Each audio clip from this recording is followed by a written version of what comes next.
All right, welcome everybody. Thank you for joining this video, watching this video. If you're watching this video live, just drop a 1 in the comment, and if you're watching the replay, just drop a 2, or just simply write replay. I want to share these 5 powerfully persuasive words that trigger people's unconscious mind. Now, if you're not too, now I wasn't too familiar with this at first, but there is actually an unconscious mind. Hey Florence, great that you're here. You're awesome, and I love our little chats that we have at church. So there's 5 particular unconscious, powerfully persuasive words that just trigger people's unconscious mind. And when you're in the world of network marketing and sales and recruiting people, you actually have to learn how to persuade people so that they can actually buy the things that they want, and you can get the things that you want. So the first powerfully persuasive word that is so familiar to people and they love hearing it is the word you. When you are talking to a person and you say you instead of me or I, or I want to do this, nobody's going to agree with you on those things. When you include, a perfect example was today we had a little get together for our church. Like, and when we rehearse everything, we kind of go over we go over everything, and we say, okay, what did we do really well?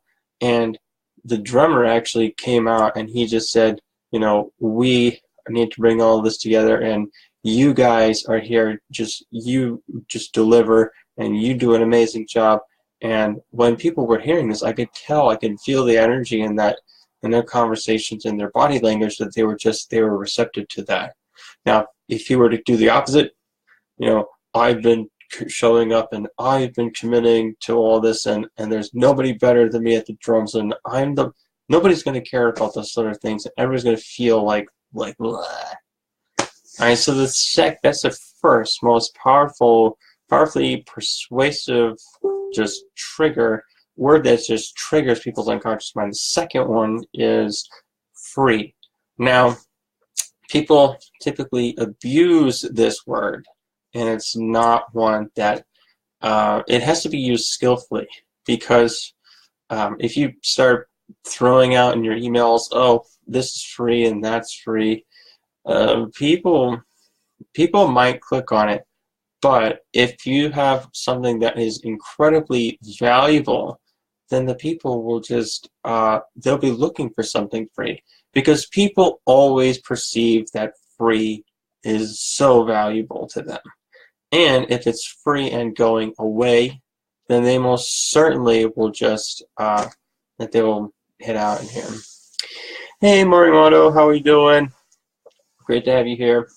So free. All right. So a good example of that is I love eating at Chipotle. Right. I love that place. I eat there all the time. And the guy, he handed me the receipt, and he simply said, at the bottom of this, now he didn't even ask for me, can I explain this to you? He just actually went right into it, and he just explained, at the bottom of this receipt is a survey, and it's just a few questions, and if you answer it and you win the survey, you get free Chipotle for a year. Now, to me, that would be awesome, because I would eat there all the time. I don't care if it meant like having like a couple, a couple like throughout the week, and then like I'd have to pay for the rest. Oh, you went there tonight. You love that place too, Florence. Yeah, it is. You and I like the same things, So, okay. So, the first word was you. The second word is free. You want to go back and you want to watch the beginning of this if you're coming into this a little bit later. So the third word, now this one is actually very, very persuasive, and I've seen this just It's so entertaining because it just captivates people. And that's the word imagine. Now, it's one of the most powerful words because you remember when you were a kid and you were just told stories and you just wanted to hear a really good story. And you were given the permission to imagine, what it would be like to be Frodo Baggins and going in your backyard and just slaying all the orcs, or running away, from Sauron and trying to find, your path to Mordor to destroy the Ring of Power. Or when you imagine yourself in that position where you just begin to project what you want them to think. If you can project what other people, if you can project the thoughts that you want other people to think, and it's relevant to what they're interested in, they are going to imagine what it is that you're actually talking about. This is actually very, very persuasive. And when you get into that, imagine your life 6 months from now. You're eating healthier, you're going about, your business, and you're getting results. You're making an impact on people. People are looking at you differently. They're responding to you. When you walk into a room, the energy just changes. Everybody wants to talk to you. Everybody's looking up to you. They are looking and they're comparing themselves, saying, I want to be more like Florence. I want to be more like Morimoto. I want to be more like these people. How in the world can I be just more influential in all these people? And when you use the word imagine, it is going to get them to naturally start thinking about that. Hey Travis, you're awesome. Thanks for joining this webinar, this Facebook Live. I keep going through webinars, but it's just one of those things. You're just so used to saying it. So when you tell people to imagine, it actually lowers their guard. It actually lowers their guard, and it gets them to believe that anything is really possible. Because when you start getting people to imagine, all right, so it is really powerful. When I work with these people right now, I work at a job as a maintenance electrician. They wanted to work as a job as an electrician.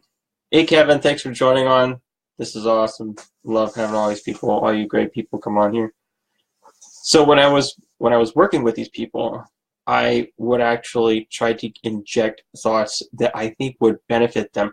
They were coming up to me and they were saying, I wish I went back to school and did what you're doing right now, which is maintenance electrician work. And I told them, I said, don't wish that you could. Imagine yourself going back to school, getting the education, getting yourself into a really high-paying job, and earning a wage that is going to be so beneficial for you and your family. And when you start to this is almost dangerously persuasive. This is almost like so incredibly powerful stuff. And I'm actually looking at my note. I was taking notes, so I wanted to share those. This actually builds trust. When you get people to imagine, you're actually putting out some effort to be creative, and that gets people to feel a little bit more comfortable. You want to get people's unconscious mind engaged, and you want to trigger their unconscious mind by getting them to just imagine and feel what it's like stepping into the vision that you are portraying. Imagine getting yourself that sailboat that you've always wanted and then naming it after your father, going out on the high seas and living a dream that he could not live. And I'm telling you my story because that's actually something my dad wanted. So there will be a point in my life where I eliminate my debts and I'm going to buy a sailboat and name it after my father. And I'm going to call it Daryl's Dream. So the third, this stuff is so much fun. I love all this stuff. The third powerfully persuasive word that triggers the unconscious mind is the word. It also goes with the second word, which was free. The fourth one is the word more. More. Because when you are using the word, now why is this so important? The word more is actually adding more value to what you're portraying. Add more. But wait, there's more. It's a corny little one. But there's so much more valuable information when you add the word more. When you throw that out there, people are just going to respond. We want more. Hey, Ray, that's awesome. It's great to have you on here. Thanks for joining. All right, so the fifth, and this one is just super impressive to me. So the fifth and most impressive,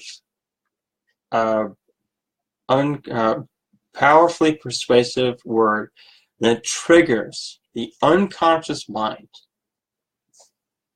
is your name. It was Dan Kent. I flip these people's names around. It's Dale Carnegie. I want to say Dan Kennedy. It's Dale Carnegie who said, there is no sweeter sound than hearing the voice of hearing somebody else say your name.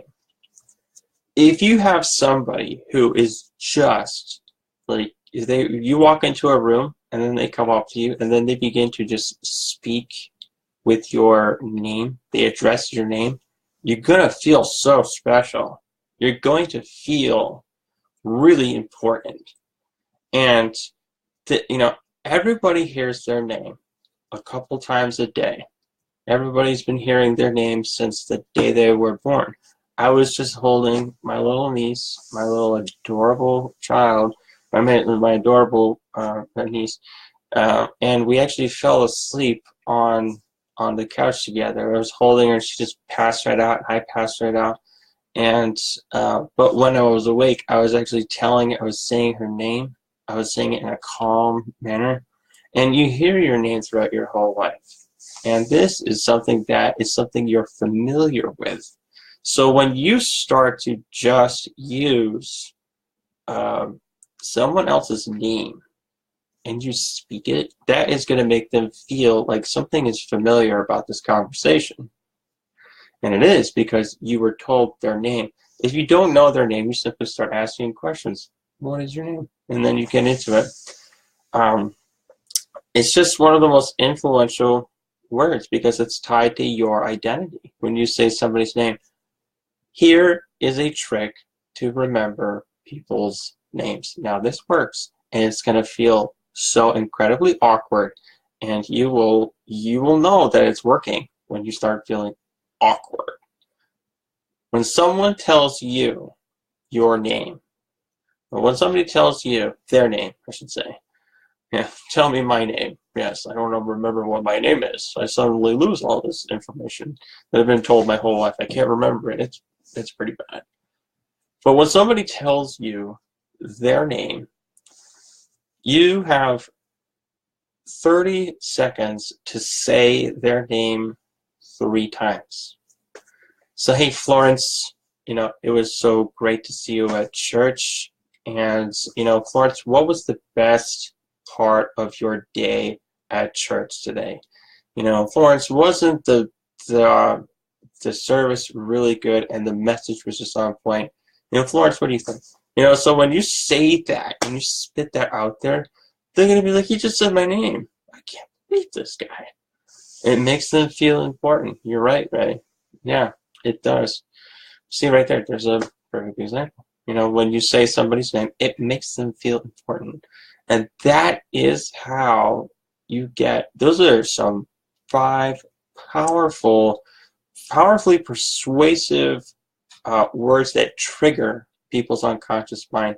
Remember that, I'm going to recap on this, but let's do that. So let's recap. You have the word you. In the second word, the most powerfully persuasive word that triggers people's minds is free. The third one is imagine.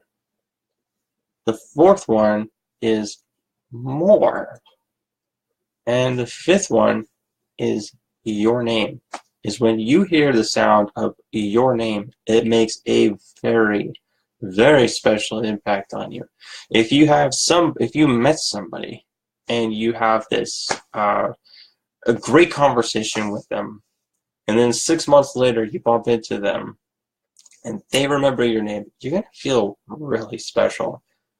And so to remember their name, remember, all you got to do is speak their name within the first 30 seconds 3 times. That's all you need to do. I have been remembering people's names with this little trick. I don't remember who taught it to me, but I learned it this way, and it has just worked. And I've been passing that along with people, and they've been coming up to me, "Hey, Ricky, you know, I actually have been using that in my business. I've been using that in my sales pitch and all that in my sales." So the main purpose of triggering people's unconscious mind is to get them to buy, is to build, not the main purpose. Like the main purpose is to persuade people to build relationships. So when you start doing that, and you have this whole collection of relationships, it's pretty powerful stuff. All right, so we're going to end this live video with that. Thank you for watching the video, and I will see you on the next one. Bye.